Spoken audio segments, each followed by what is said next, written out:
Welcome back to another weekly GMBN Tech Show. As you can see, I'm not in Bath in our studios. We're actually here at one of the world's biggest mountain bike events. This is the Sea Otter Classic. It's been going as long as I can remember, and it's one of the coolest places to see new bikes and new tech. And we're going to take you through some of the really cool stuff that we've seen today, along with a pretty cool bike cave and a really cool little rewind edition too.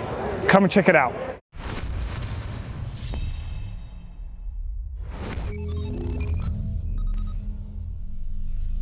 Okay, and let's jump straight into news. As you can see behind me, it's the Sea Otter Classic going on there. So this is in Monterey at Laguna Seca Raceway. Now this is one of the best events a mountain biker can possibly go to see all the latest bikes, the latest tech, and get hands on with it. And just roaming through the pits, admittedly, it was really hard actually to get through them this year because there was just so much stuff and so many people here. What a fantastic show. I saw some really cool stuff. I'm just going to have a little roundup of some of the coolest things I saw. Now, immediately walking into the show, you go past the Santa Cruz stand, and of course they've got their new Megatower, and this one in full murdered out all black. I'm sorry, this was one of the best looking bikes of the show. Absolutely gorgeous looking, and of course it's got the SRAM access on there, so a seriously expensive bike. That is like hyperbike class, $10,500. Next up, I've really just got to say how much I love that Pole Stamina 140. Now I noticed in the comments below the section of the video that I talked about that previously, someone said, oh, that's actually called the Bushmaster.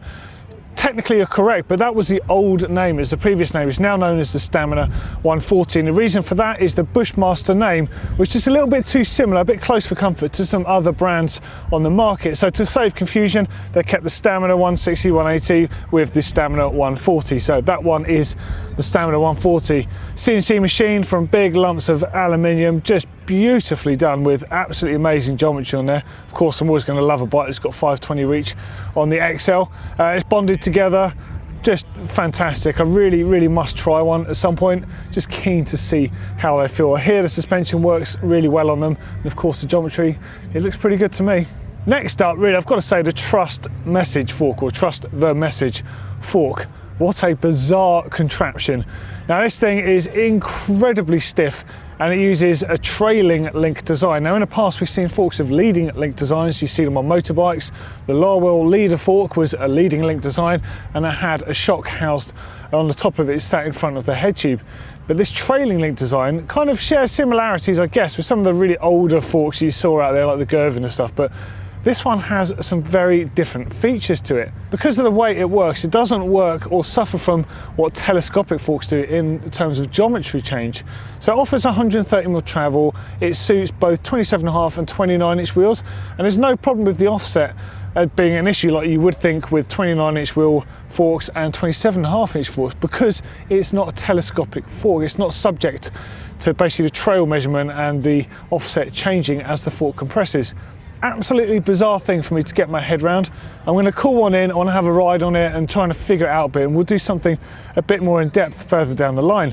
But something I found fascinating about it was it feels quite firm when you push down on it, but then the bump force that would come towards the fork that pushes the axle back in that sort of backwards J pattern, I've never felt something that feels that supple, so I'm really keen to have a try of it. It has got air legs, well both legs are air legs, and it's got a damper unit in one leg housed on the inside. You can just about see the little damper rebound adjustability knob there, and of course on the top of the leg you've got compression, a three style clicker switch there for open, mid and fully locked.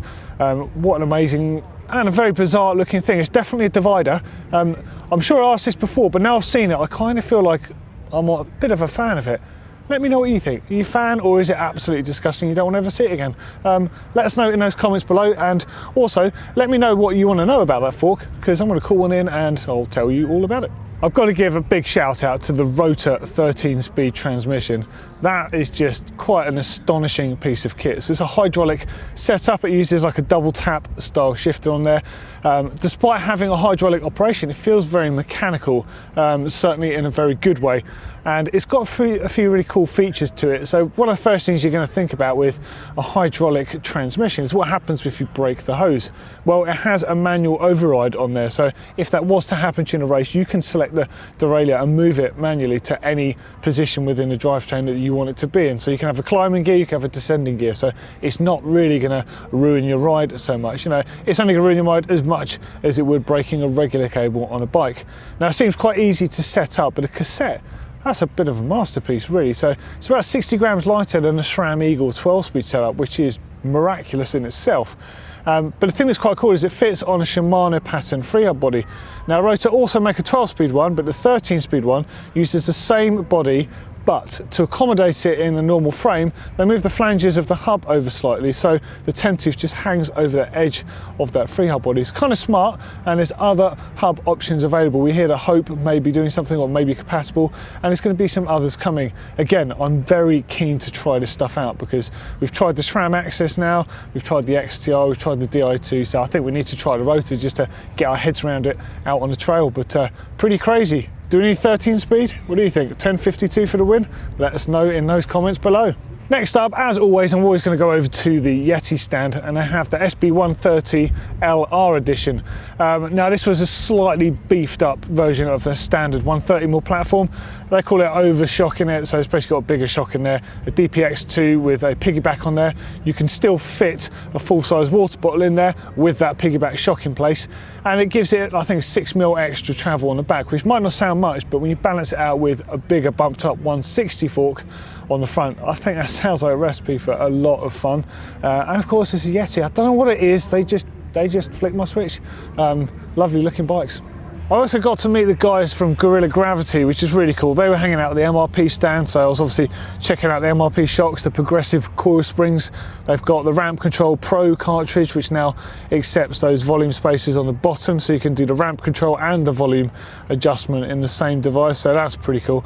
Well anyway, the Gorilla Gravity stuff, really impressed by the way they're doing stuff. So they're taking down their manufacturing time. They're doing it all in-house in Colorado, and it's a modular platform, so you can buy a bike and you can have several options within that bike.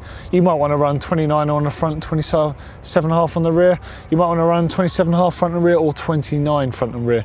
The options are all up to you with that bike, which is something I love. The front triangle is the same for both sides wheels. It's basically a headstock system, so you can adjust the reach by moving it backwards and forwards, and you can adjust the height by having a bigger or a smaller bottom cup. Ingenious system really. And then there's a rear suspension setup, so you can bump up the rear suspension travel by having a longer seat stay and a different shock option on there. Proving the point, you can have a very versatile bike instead of having to have 2 or 3 options. And I think one of the other things that really surprised me was actually the Giant range of shoes. So obviously I'm very familiar with Giant as a bike manufacturer, but their shoes really did look excellent, ranging from that super high-end cross-country race shoe with the twin torsion bar on the sole there. Basically didn't soak up water like a lot of shoes do. It's very lightweight and it's got an aggressive toe box and a double BOA setup. And then there's the flat pedal shoe, which relies on basically the insole to give it the characteristics. So later you're going to be able to tune that by having firmer ones or softer ones. So I just thought it was a really nice approach and kind of unexpected, to be honest. And finally in news, I guess there's just a whole bunch of cool stuff that I saw that I could go on forever about this stuff, you know. Abbey Bike Tools, as always, got some beautiful stuff going on their stand. There's some weird bar nub things that you can change position on your cross-country bike. That was pretty cool. Saw some odd lubricants and stuff out there. The PT's guys actually had a really cool sort of setup, all-in-one box, made it fully recycled, and has like a story on it that you can follow to understand how you set up your tubeless kit. Really detailed, really cool, and again, it's like environmentally friendly, so I'm all for that sort of stuff. Yeah, so there you go, that's a bit of news from Sea Otter. Make sure you check out our other Sea Otter videos. They're going to be in the descriptions below this one. Now for Bike Cave, Neil's actually filming something with Jill Kintner and Bryn Atkinson, where they've got their incredible van that I referenced on a show or two back, and it's got these big sliders that come out the back of the van for the bikes to sit into and stow away. It's a really, really incredible Bike Cave, I think. So I'm just going to show you a few clips on screen, but I don't want to spoil it too much. because Neil's making a dedicated video for that over on GMBN, so you're going to have to keep an eye out for that one in the coming weeks. The finish on it was absolutely phenomenal, and if you're a bit of a mountain biking nomad, you like lifestyle on the road, I can't think of a better way of doing it. Definitely the best one I've seen, but still very keen to see some entries from you guys. Could be just a basic transit van converted, whatever it is. Just take those photos and send them into the usual address. The link is on the screen at the bottom there, and you can find them in the description below this video. And big thanks to Bryn Atkinson and Jill Kintner for showing us around at home. Okay, now it's time for Rewind, and Rewind Sea Otter is quite easy because there's a lot of people on rare, retro and archive stuff floating around. So there's a couple in particular that drew my eye. Went past the Marin stand and they had an old Bear Valley with Tange tubing, so have a look at this bad boy. A little bit of Rewind action for you, seeing as it is the weekly tech show. First one up is Marin Bear Valley. So looking at this, a 400 LX and stuff. It's early 90s, I don't know an exact date. So again, we've got Shimano XR's 400 LX. That was on my first proper mountain bike actually. You could go check out these trigger shifters. These were awful to use. They used to actually break. 4-finger brake levers made from plastic as well. But the frame itself is actually really nice. I love the fade paint job on here. It's made from Tange MTB tubing, so it's a chrome moly frame. Would have been TIG welded. Whole bunch of cool stuff. It's got smoke and dark tyres on there by Panaracer. They were one of the first directional sets of tyres. So the rear one was designed as a paddle to cut in and propel you forwards. The front one was designed to like cut through stuff and give you some steering power and ability. Pretty cool to see. This one's looking a little bit worse for wear, but it's a whole retro thing that I like it. It's cool. And the next one, actually, I wasn't with Dan the cameraman, but I managed to spot this one on my travels. There's an Allsop soft ride lent up against the barrier there. It's actually for sale, and if only I had the cash with me, I probably would have bought it and taken it back to put on the set at work. So the Allsop soft ride, fantastic idea, but really for a mountain bike, absolutely terrible. So as far as road bikes and tri bikes goes, you can see where the comfort goes. You're taking weight off the frame by removing a big part of the frame and replacing it with that big carbon fibre beam there that obviously flexes to give you some comfort. Kind of cool, kind of quirky. I don't really know how I feel about them, except it's kind of quite cool. I think I already said that. But the stem, it's got a parallelogram system on the front there with a mini shock absorber inside. Pretty rare to see and kind of funny and quirky too. Now it's time for top mods. Of course, this is where you modify your bikes, basically anything you can do to your bikes to make them different to anyone else's. A couple of cool ones for you this week, both here from Sea Otter. First one was Bjorn Enger. Now, Bjorn Enger is an ex-filmmaker. He was responsible for the Cranked series and many other influential films in a time when mountain biking was in its formative years. Now, the guy, in the nicest possible way, he's a bit of a lunatic. Now, we saw him on a Santa Cruz, I think it was a Hightail, and also on a V10 with his own E-squared hyperdrive system on there. And this thing is bonkers. I only got to saw them buzzing around the place, going flat out. And the next one in top mods this week is our very own Blake Sampson over from GMBN. Now, Blake did a bit of racing here at Sea Otter. He raced both the cross country and the downhill.